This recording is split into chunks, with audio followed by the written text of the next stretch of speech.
Summertime is upon us. That means kids are out of school, riding bikes, walking to parks. So pedestrian safety near moving traffic is especially a concern.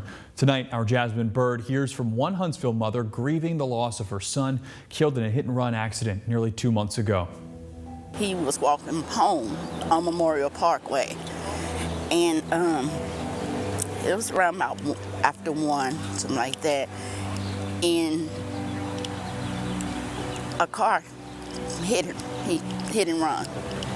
Lavonda Williams says her son Marquez was killed on Memorial Parkway nearly 2 months ago on April 15th. Right in that area, Redstone and Burger King.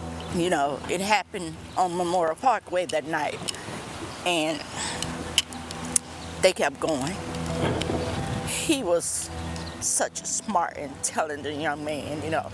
He had so many goals, and he was August the 1st, he would have been turning 30 years old.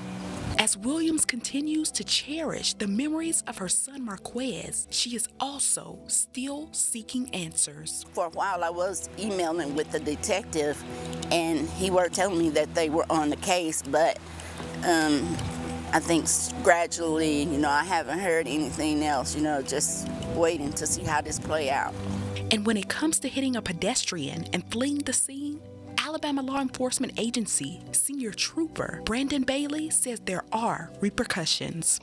Those repercussions and the consequences behind that can result in you can go to jail, you can be ticketed for it. It depends on the extent of the injury of the involved party. Of course, if it's injury, that could be a felony, which means you can go to prison for it. So that's something that's very serious. And anytime a car versus a pedestrian, you need to take this situation serious anyway. Don't take it lightly.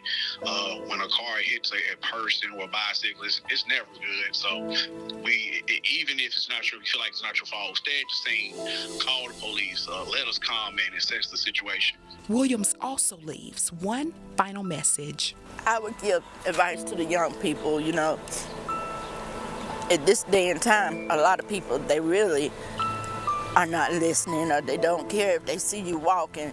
Everyone has something going on in their life, so if young people out here walking, be careful, you know, don't, you know, walk in the street, or, you know, whatever the case may be, and just value life more. In Huntsville, Jasmine Bird, Fox 54 News. Decatur police responded to a juvenile versus vehicle call earlier this evening. It happened at the intersection of Glen Drive and Windover Place. Police tell us the driver stopped to render aid. The juvenile has been taken to the hospital for treatment for undisclosed injuries.